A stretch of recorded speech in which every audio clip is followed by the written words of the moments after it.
Olá, gente, bem-vindos a mais um quadro Contextualizando do Colégio Êxodos TV. Hoje nós vamos falar de um assunto muito importante para a geografia, para a história e para outras disciplinas, né?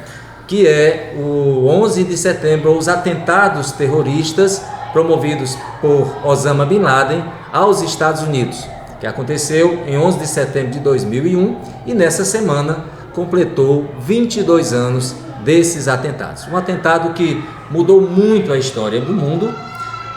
Nós podemos ver, né, os acontecimentos ao vivo, nós estávamos presentes, eu já trintei há algum tempo, então já vi, né, assisti ao vivo e não parecia um filme, mas não era. E nós tivemos várias implicações depois disso aí na geopolítica mundial. Eu estou com o professor Lucas, professor de História, Lucas Vital, e nossos colegas convidados do terceiro ano, o Eric e o Alisson, que vão enriquecer um pouquinho. Eles leram sobre o assunto, estudaram e vão contribuir com esse bate-papo. Beleza?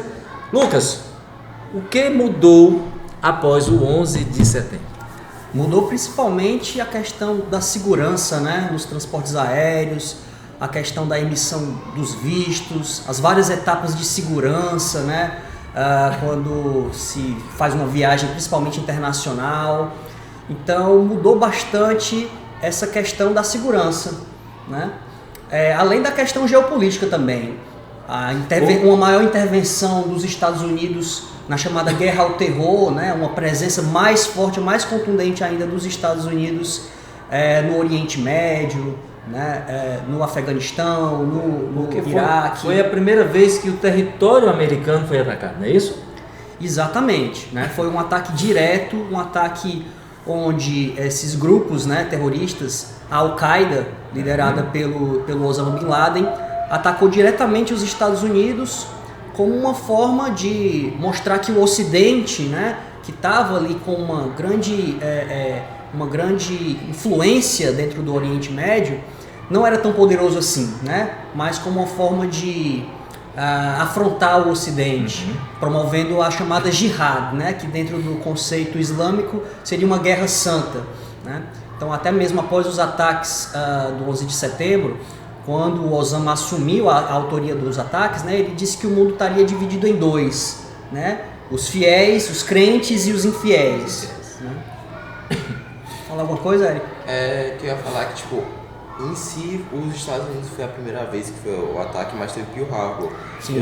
Foi em uma ilha... no Havaí. Foi no Havaí. É a primeira vez dentro do continente. Foi território dos Estados Unidos. Aí esse foi o segundo ataque ao território dos Estados Unidos. E também, nesse processo tudo, teve questão do preconceito contra os árabes em si, dentro do país dos Estados Unidos. Aqueles que já viviam lá sofreram muito com isso. Não estou tirando nada a grupos americanos por ter perdido 3 mil vidas, quase 3 mil vidas nesse ataque, mas foi uma situação difícil.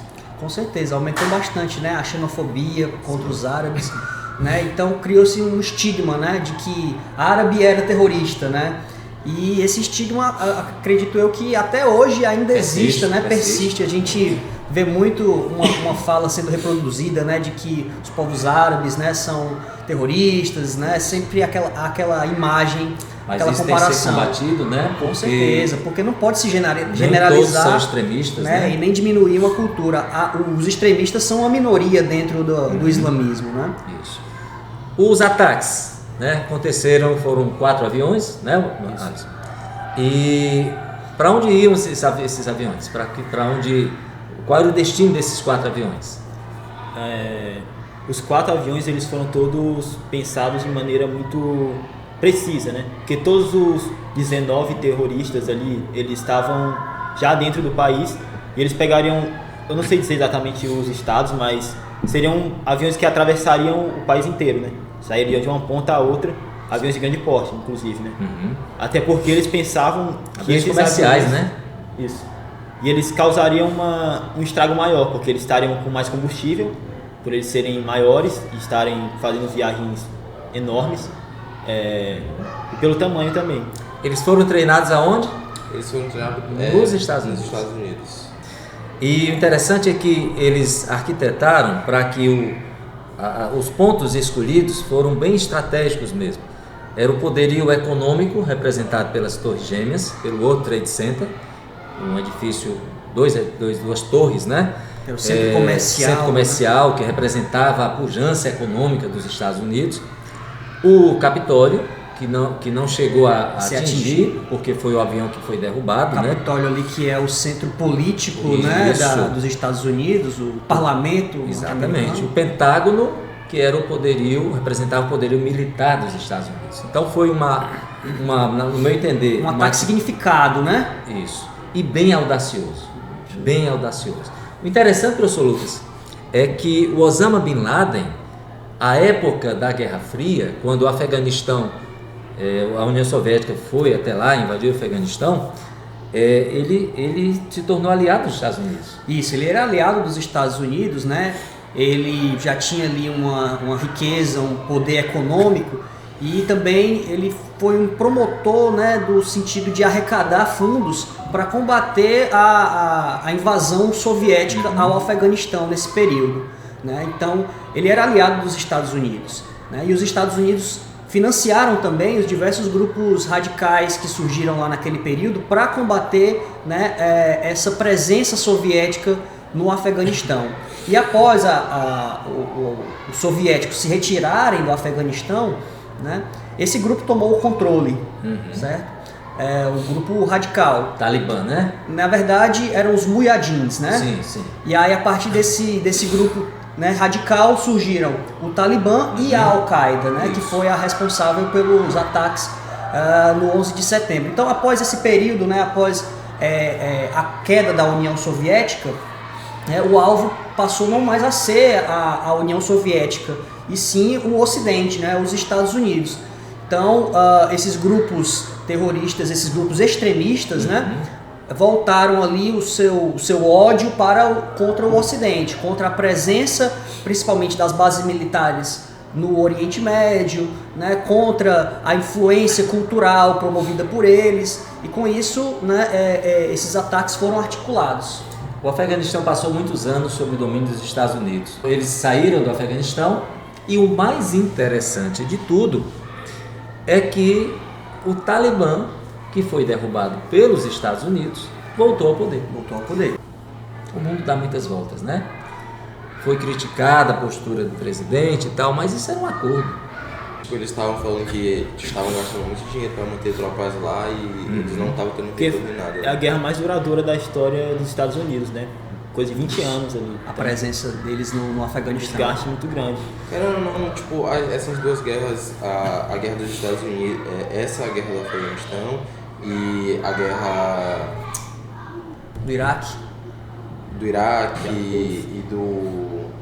Caraca, me fugiu o Vietnã. nome. Do Vietnã, foram guerras que os Estados Unidos lutou e que não obteve êxito, não né? obteve êxito, tá ligado? Exatamente. E acabou refletindo diretamente, né, nessa luta contra desses grupos fundamentalistas contra os Estados Unidos, né? Essa interferência, essas guerras preventivas que os Estados Unidos fazem nesses territórios acaba refletindo, né, como essa forma de terrorismo. Né? Parece que eles sempre tentam procurar um inimigo externo para não gerar conflitos internos no próprio país, tá ligado? Eles sempre, a todo momento, estão se intrometendo em algum canto. Também tem falam muito sobre a questão do petróleo no Afeganistão, né? Que eles tinham interesse nisso e muito por isso também eles enviaram tropas para lá. Exatamente, porque até 1930, mais ou menos, aquela região ali do Oriente Médio não era uma região desenvolvida, era uma região pobre, né? E aí a partir da década de 30 do século 20 foi que se descobriram petróleo lá, né? E aí os interesses políticos e militares se voltaram para lá, não coincidentemente. O eixo do mal, professor Lucas, quando, depois do atentado, né, e aquela cena do presidente sendo informado, é bem interessante. Ele está numa escola, né, e o assessor chega assim do lado, a cara que ele faz é bem intrigante. Depois dos ataques, a contraofensiva foi escolher alvos, escolher inimigos, como você falou, e ele batizou de eixo do mal. criou-se principalmente, né, uma premissa onde eles começaram a buscar alvos, né? Um desses alvos foi ali o governo de Saddam Hussein, né, onde eles acusaram do governo dele ter armas químicas, né? Nunca se encontraram essas armas, nunca se provou, né, a existência dessas armas químicas, mas isso justificou ali a forte presença militar dos Estados Unidos nessa região, né? E é isso, né? Eles começaram a investir pesado nessa presença militar e ao mesmo tempo exercendo um controle político e econômico sobre essas regiões, né? Então, foi um evento em que nós assistimos a história ser contada. A gente costuma dizer que os livros de história estão sendo atualizados às nossas vistas, né? Os meninos não alcançaram, mas já alcançou, né, professor? Com certeza, alcancei, né? Em 2001 foi um momento bem impactante, eu já era consciente, né? Então eu vi aquela cena acontecer, foi uma cena bem marcante mesmo. Eu acredito que eu estava, acho que no 8º ano do ensino fundamental, né? Então isso, né, marcou bastante, todo mundo comentando sobre isso, né? E claro, criança naquela época não entendia muito bem o que é o contexto geral, mas hoje a gente vê as influências de como isso, de como isso aconteceu e de como isso acaba, né, influenciando até nos dias de hoje. Você acha que a partir desse evento os Estados Unidos ampliaram o seu poderio e o seu investimento militar naquela região? Ampliaram, mas hoje o que acontece é um movimento de contestação, né, desse domínio norte-americano. Contestação, né? Popular. De contestação dos próprios americanos, né? Popular e política, na verdade, né? A gente vê aí a ascensão de outras economias que contestam esse domínio, né? Essa soberania dos Estados Unidos, essa soberania do dólar como sendo a principal moeda internacional. Isso é assunto, né, para outro programa bem interessante, essa geopolítica mundial atual, com o crescimento da China, a Rússia e com a guerra da Ucrânia. Isso aí dá um com certeza, dá um assunto bem interessante para os próximos, né? No próximo episódio, com certeza. Alguma coisa mais, gente, a acrescentar? Sobre o atentado, é muito interessante de ver que, tipo, alguns militares que foram para o Afeganistão, quando voltaram, eles voltaram muito revoltados com o próprio país. Que, tipo, eu vi um vídeo de um militar gritando dentro de uma, tipo, como se fosse uma CPI, só que lá nos Estados Unidos, com uma mulher que meio que mentiu para eles. Que o governo tinha mentido para eles que não tinha arma química nenhuma e que os irmãos deles morreram. Porque, querendo ou não, quem acaba sofrendo tudo nisso é a população dos países que foram invadidos e os próprios militares que morreram a troco de nada. Eles não morreram para defender o seu país, eles não morreram em busca de algo que valesse a pena, tá ligado? Na verdade, toda guerra tem um pouco de insanidade, né? Com certeza. Muitos gastos, né, com armamentos, mortes desnecessárias, poderiam ser evitadas, né, com diplomacia talvez, né? Mas que acabam surtindo um efeito dominó, né? Sim. Uma guerra puxa a outra, um conflito puxa outro, que acaba levando a mais mortes e a mais gastos e a mais miséria nessas regiões que são afetadas pela guerra. No momento atual a gente vê que as coisas não parecem estar melhorando, com Rússia e Ucrânia,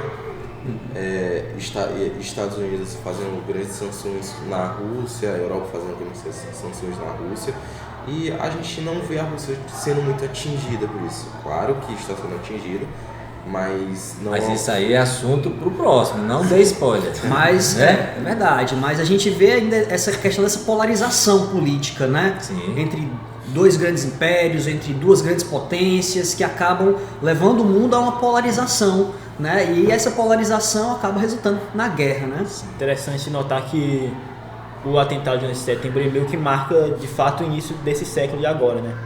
Considerado o começo real do século da XXI. Guerra Fria, porque com aquela União Soviética em 89, de 90 a 2001, digamos assim, foi um período meio morno. De paz, talvez, em certo sentido. Sem muitas guerras, né? Sem muitos conflitos. Então marca o início de um mundo multipolar, digamos, nesse sentido, né? O surgimento de novas potências, a força da China, a Turquia tendo uma influência ali forte naquela região, a Rússia voltando se restabelecendo, né, após a queda da União Soviética.